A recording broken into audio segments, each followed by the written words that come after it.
പൊതു ഇടങ്ങളിൽ, വർക്ക് സ്പേസുകളിൽ, എല്ലായിടങ്ങളിലും മനുഷ്യർക്ക് തുല്യ പരിഗണന വേണമെന്നും സ്ത്രീകൾക്ക് അവരുടെ ജെൻഡറിന്റെ അടിസ്ഥാനത്തിൽ വരുന്ന ഏത് തരത്തിലുള്ള ആക്രമണമായാലും അവർക്ക് പ്രൊട്ടക്ഷൻ ആവശ്യമുണ്ട്, അല്ലെങ്കിൽ അവർക്ക് നീതി ലഭിക്കേണ്ടതുണ്ടെന്ന് വിശ്വസിക്കുന്ന ബോധ്യമുള്ള ഒരാളാണ് ഞാൻ.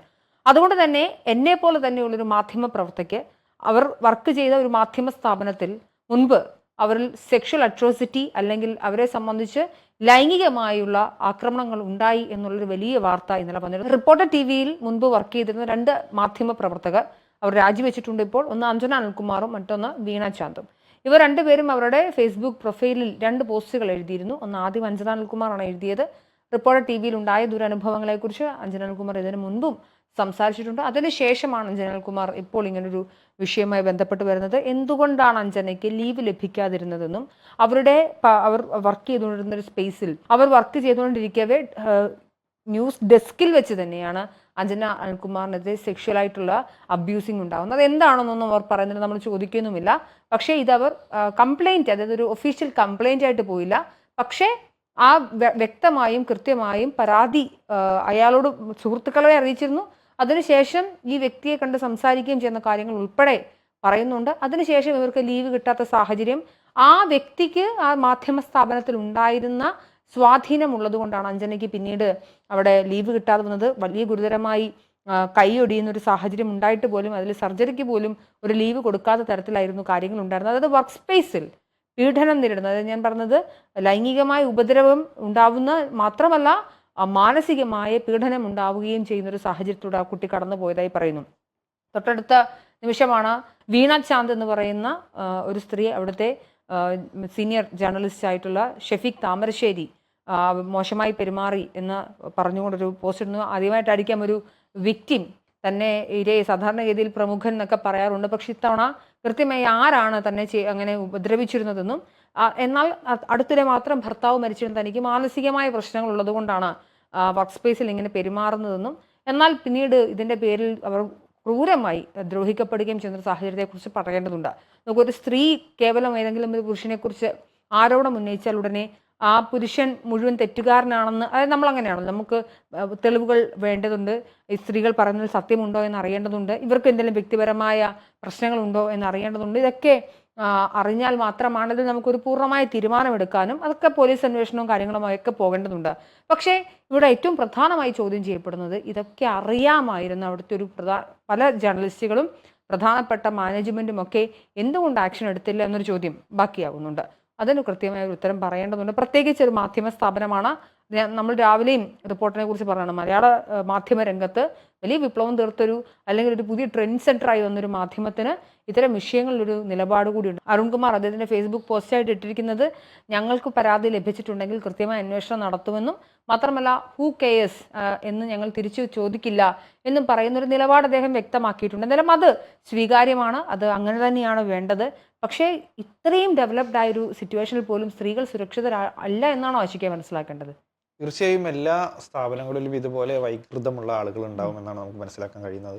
അത് ഉയർന്ന പൊസിഷനിലിരിക്കുന്ന ആളുകളാണെങ്കിൽ നമ്മുടെ താഴേക്കിടയിലുള്ള തൊഴിലാളികളെ അല്ലെങ്കിൽ സ്ത്രീകൾക്ക് മോശമായ രീതിയിൽ ഭവിക്കാറുമുണ്ട്. ഇവിടെ ഇപ്പോൾ സംഭവിച്ചത് ആ പെൺകുട്ടി പരാതിയുമായി പോയില്ല എന്ന് ആ പോസ്റ്റിൽ തന്നെ വ്യക്തമായി പറയുന്നുണ്ട്. അതുകൊണ്ട് നമുക്ക് ആ ചാനലിനെ മൊത്തത്തിൽ പ്രതിക്കൂട്ടിൽ കയറ്റാൻ പറ്റുമോ എന്നറിയില്ല. കാരണം പരാതിയൊന്നും മേലോട്ട് പോയിട്ടില്ല. പക്ഷേ അദ്ദേഹത്തിന്റെ ഇൻഫ്ലുവൻസ് ഉപയോഗിച്ച് ആ തൊഴിലാളിയെ മാക്സിമം ചൂഷണം ചെയ്യുന്ന ഒരു പ്രവണത അവിടെ ഉണ്ടായിട്ടുണ്ട്. ഈ വിഷയം നമ്മൾ മുമ്പും ഫോക്കസോഡിൽ സംസാരിച്ചതാണ്. അന്ന് ആദ്യ പോസ്റ്റ് ഈ പറയുന്ന അഞ്ജന അനിൽകുമാർ ആദ്യം പോസ്റ്റ് ഇടുന്നത് ലീവുമായി ബന്ധപ്പെട്ട് ഓഫീസിൽ വഴുക്കി വീഴുന്നു, തുടർന്ന് കയ്യിന് പ്ലാസ്റ്റർ ഇടേണ്ട അവസ്ഥ വരുന്നു, എന്നിട്ടും ലീവ് നിഷേധിക്കുക, മെഡിക്കൽ ലീവ് ചോദിച്ചു പോലും കൊടുത്തില്ല. അത്രയും മൃഗീയമായി അല്ലെങ്കിൽ അത്രയും ക്രൂരമായിട്ടാണ് അവിടെ ജോലി എടുപ്പിക്കുന്നത്, പണിയെടുപ്പിക്കുന്നത് എന്ന രീതിയിലായിരുന്നു ആ പോസ്റ്റ് നമ്മൾ വ്യക്തമായി നമ്മൾ ഇതിലെ ചർച്ച ചെയ്തിട്ടുള്ളതാണ്. അത് ഭയങ്കര എന്താ പറയുക, ഒരിക്കലും അംഗീകരിക്കാൻ കഴിയുന്ന ഒരു കാര്യമല്ല. ലീവ് എന്ന് പറയുന്നത്, ആഴ്ചയിൽ ഒരു ലീവ് എന്ന് പറയുന്നത് നമ്മുടെ അടിസ്ഥാന ആവശ്യമാണ്. ഇത്രയും നമുക്കറിയാം മാധ്യമപ്രവർത്തകരായ നമ്മളൊക്കെ എങ്ങനെയാണ് വർക്ക് ചെയ്യുന്നത് എന്ന്. കാരണം അത്രയും റഷായിട്ട് പുറമേ നിന്ന് നോക്കുന്ന ഒരാൾക്ക് തോന്നും വളരെ സിമ്പിൾ ആണല്ലോ ഈ പരിപാടി, വാർത്ത കിട്ടുന്നു, കയറിയിരുന്ന് വായിക്കുന്നു, അത്രയേ ഉള്ളൂ. പുറമേ നിന്ന് കാണുന്ന ഒരു TV കാണുന്ന അല്ലെങ്കിൽ വാർത്ത കാണുന്ന ആളുകൾക്ക് വളരെ നിസ്സാരമായി തോന്നുന്ന കാണാത്ത ആളുകൾക്ക്, അറിയാത്ത ആളുകൾക്ക്, സാധാരണക്കാരായ ഒരാൾ നോക്കുമ്പോൾ കഴിയുന്നത് ഒരാൾ കയറി വന്ന് വാർത്ത വായിക്കുന്നു, പല സ്ഥലങ്ങളിൽ പോയി ആളുകൾ റിപ്പോർട്ട് ചെയ്യുന്നു, അത്രേ അറിയുന്നുള്ളൂ. പക്ഷേ ഇതിന് പിന്നിൽ വർക്ക് ചെയ്യുന്ന ഒരു ഡെസ്ക് അല്ലെങ്കിൽ പിന്നിൽ വർക്ക് ചെയ്യുന്ന ആളുകൾ എത്രയും എഫേർട്ട് എടുത്തിട്ടാണ്, എത്രയും ഡീറ്റെയിലിംഗിലേക്ക് പോയിട്ടാണ് ഓരോ വാർത്തകളും പ്രേക്ഷകർക്ക് മുന്നിലേക്ക് എത്തിക്കുന്നതെന്നും ആരും അറിയുന്നില്ല. അത് ഭയങ്കര സ്ട്രെസ്ഫുൾ ആയിട്ടുള്ള ഒരു വർക്കാണ്. അതുപോലെ തന്നെ ഒരുപാട് നേരം പണിയെടുപ്പിക്കുന്ന പല സ്ഥാപനങ്ങളുണ്ട്. അതിൽ ഒന്നാണ് ഈ റിപ്പോർട്ടർ എന്ന് പറയുന്ന സ്ഥാപനവും. അവര് ഇപ്പോൾ നമുക്ക് മനസ്സിലാക്കാൻ കഴിയുന്നത് മറ്റ് മുൻനിര ചാനലുകൾക്കെല്ലാം പെട്ടെന്ന് കയറി വന്ന് മുന്നേ എല്ലാ ചാനലുകളെയും കടത്തിവെട്ടി മുന്നിൽ ഓടുന്ന ഒരു ചാനലായിട്ടാണ് ഇപ്പോൾ മാറിയിട്ടുള്ളത്. അതുകൊണ്ട് തന്നെ അത്രയും എഫേർട്ട് ഉണ്ട്, അവരുടെ ടീം വർക്ക് അത്രയും എഫേർട്ട് ഇട്ടിട്ടാണ് ചെയ്യുന്നത്. അതുകൊണ്ട് നൈറ്റ് ഷിഫ്റ്റിലൊക്കെ ഒരുപാട് നേരം രാവിലെ 7 മണിക്ക് കയറിയവർ വൈകുന്നേരം 7 മണിക്ക് ഇറങ്ങുന്ന, കണ്ണിൽ നിന്ന് ചോര വരുന്ന ആളുകളുണ്ടെന്നൊക്കെ അവിടെ നമ്മുടെ കൂടെ മുമ്പ് വർക്ക് ചെയ്തിരുന്ന ആളുകൾ നമ്മളോട് ഷെയർ ചെയ്യാറുണ്ട് ഈ അവിടുത്തെ അനുഭവങ്ങൾ. ഭയങ്കര ഭീതിജനകമാണ് അവർ പറയുന്നത് കേട്ടാൽ. കാരണം ആ ഡെസ്കിലെ പ്രവർത്തനങ്ങളെല്ലാം കഴിഞ്ഞ് വീട്ടിൽ പോയി ഒന്ന് കിടന്ന് ഒന്ന് ഉറങ്ങുമ്പോഴേക്കും നേരം വെളുത്ത് അടുത്ത ഷിഫ്റ്റിൽ കയറുന്ന സമയമായി. അപ്പൊ അത്രയും എഫേർട്ട് ഇട്ട് വർക്ക് ചെയ്യുന്ന ഒരു ചാനലാണ് ഈ റിപ്പോർട്ടർ എന്ന് പറയുന്നത്. അവിടെ കഴിഞ്ഞ കുറച്ച് ദിവസങ്ങളായി നമ്മളെടുത്ത് പരിശോധിച്ചാൽ രാഹുൽ മാങ്കൂട്ടത്തിന്റെ വിഷയം ഇത്രയും ഗൗരവകരമായി ചർച്ച ചെയ്ത, അല്ലെങ്കിൽ രാഹുലിനെ ഇത്രയും പ്രതിക്കൂട്ടിലാക്കുന്ന രീതിയിൽ കൃത്യമായി ഷാർപ്പായി രാഹുലിലേക്ക് വിരൽ ചൂണ്ടുന്ന രീതിയിൽ വാർത്തകൾ അവതരിപ്പിച്ച ഒരു ചാനലാണ് റിപ്പോർട്ടർ എന്നത്. ഈ റിപ്പോർട്ടർ ഒരു വാർത്ത ഇപ്പോൾ കൊണ്ടുവരുമ്പോൾ സ്വാഭാവികമായും മറ്റ് ചാനലുകൾ നിർബന്ധിക്കപ്പെടുകയാണ് ആ വാർത്തയ്ക്ക് പിന്നാലെ പോകാൻ. ഇല്ലാന്നുണ്ടെങ്കിൽ റേറ്റിംഗിൽ വളരെ താഴ്ന്നു പോകും. കാരണം റിപ്പോർട്ടർ കൊണ്ടുവരുന്ന വിഷയങ്ങൾ നിർബന്ധപൂർവം മറ്റ് ചാനലുകൾ ചർച്ച ചെയ്യേണ്ട ഒരു അവസ്ഥയിലേക്കാണ് നമ്മുടെ ഈ ചാനൽ സംവിധാനങ്ങൾ മൊത്തം ഇപ്പോൾ മാറിയത്. അതിപ്പോൾ ഏഷ്യനെറ്റ് ആയാലും അങ്ങനെ തന്നെയാണ്. ഏഷ്യനെറ്റ് 24 എല്ലാം ഇങ്ങനെ ടോപ്പ് ഓർഡറിൽ നിൽക്കുന്ന 2-3 ചാനലുകൾ ചർച്ച ചെയ്യുന്ന വിഷയം അത് ഗൗരവമുള്ളതാണെങ്കിൽ, അല്ലെങ്കിൽ ഇതുപോലെയുള്ള ആരോപണങ്ങളാണെങ്കിൽ തീർച്ചയായും മറ്റ് ജനങ്ങളെല്ലാം അത് വീക്ഷിക്കുന്ന രീതിയിലേക്ക് മാറും. അതുകൊണ്ട് തന്നെ ബാക്കി ചാനലുകൾ അത് ഫോളോ ചെയ്യും.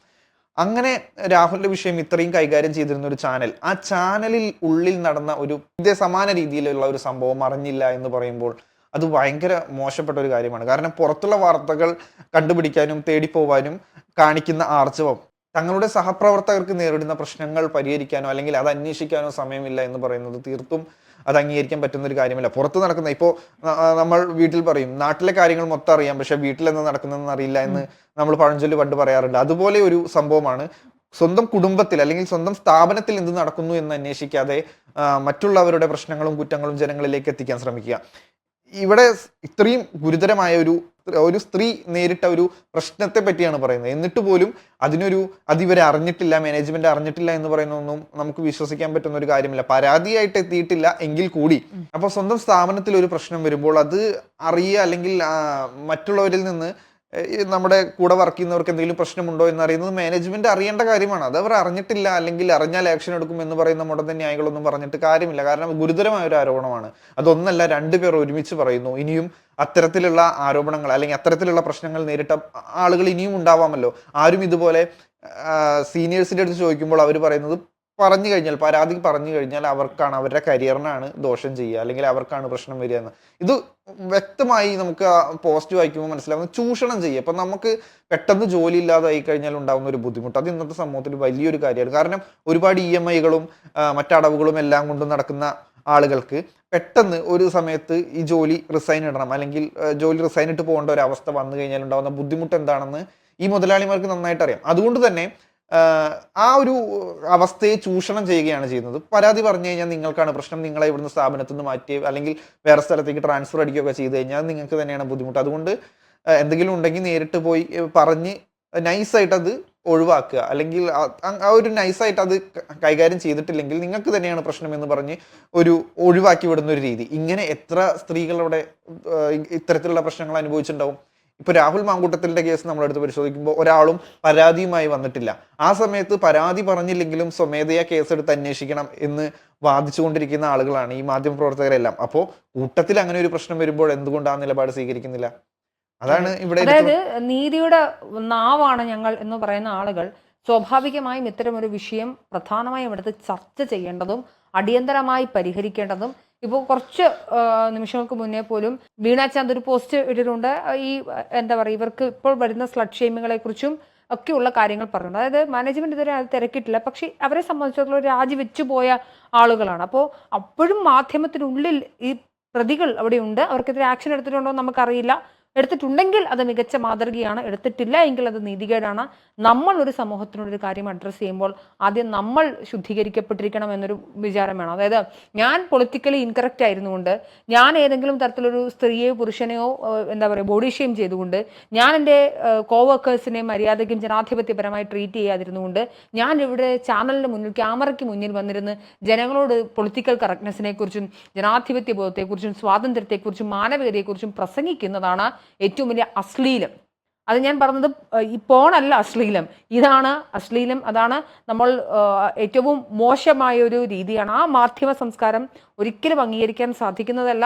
എന്തായാലും ഈ പറയുന്ന പെൺകുട്ടികളുടെ പരാതി വാലിഡ് ആണെങ്കിൽ അവർക്കൊപ്പം നിൽക്കുക എന്നൊരു സ്റ്റാൻഡാണ് എടുക്കേണ്ടത്. ഇതിൻ്റെ പുറത്ത് ഒരുപാട് എന്താ പറയുക ഓഫേഴ്സ് നിഷേധിക്കപ്പെടാനും അതുപോലെ തന്നെ അവർക്ക് വേണ്ടി സംസാരിക്കുന്ന ധാരാളം സ്ത്രീകളെ കമന്റ് ബോക്സുകളെല്ലാം കാണുന്നുണ്ട്. അവർ അവിടെ പ്രവർത്തിക്കുന്നവരുണ്ട്, പ്രവർത്തിച്ചു പോകുന്നവരുണ്ട്. അപ്പം ഒരുപാട് ആളുകൾക്കുണ്ട് പ്രശ്നങ്ങൾ ഉണ്ടാകുമ്പോൾ അത് ചോദ്യം ചെയ്യപ്പെടുകയും കൃത്യമായ ആക്ഷൻ എടുക്കപ്പെടുകയും അത് നിയമപരമായി പോകേണ്ടതാണെങ്കിൽ അങ്ങനെ പോകാനുള്ള ആർജവം ഉണ്ടാകേണ്ടതുണ്ട്. എന്തുകൊണ്ടാണ് ആഷിഖ് പല സ്ത്രീകളും തുറന്നു പറയാത്തത്? പ്രശ്നങ്ങൾ തുറന്നു പറഞ്ഞ സ്ത്രീകളെ ആക്രമിച്ച ചരിത്രമേ ഉള്ളൂ. പ്രതി എന്നും ഈ ഇരയെ ഇങ്ങനെ വേട്ടയാടിക്കൊണ്ടിരിക്കുകയും ആ വേട്ടയാടുന്ന ആളുകൾക്ക് പുറകെ നിന്ന് അതിനുള്ള മൂലധനം കൊടുക്കാൻ വേണ്ടി ആ ഒരു മാനേജ്മെന്റ് അല്ലെങ്കിൽ ആ സംവിധാനം, ആ സിസ്റ്റം അവർക്കൊപ്പം നിൽക്കുകയും ചെയ്യുന്നൊരു സാഹചര്യമുണ്ട്. അതുകൊണ്ടാണ് പല പെണ്ണുങ്ങളും പെണ്ണുങ്ങൾക്കൊന്നും മുഖമില്ലേ, ഈ പരാതിക്കാർക്കൊന്നും പേരില്ലേ, വിക്ടിം എന്നൊന്നും ആരാണെന്ന് അറിയേണ്ടതെന്ന് ചോദിക്കുന്നിടത്ത് ആണ് ഈ പ്രശ്നം കിടക്കുന്നതുകൊണ്ട് ഇവർ മുന്നോട്ട് പോകേണ്ടതുണ്ട്, നീതിക്ക് വേണ്ടി സംസാരിക്കേണ്ടതുണ്ട്.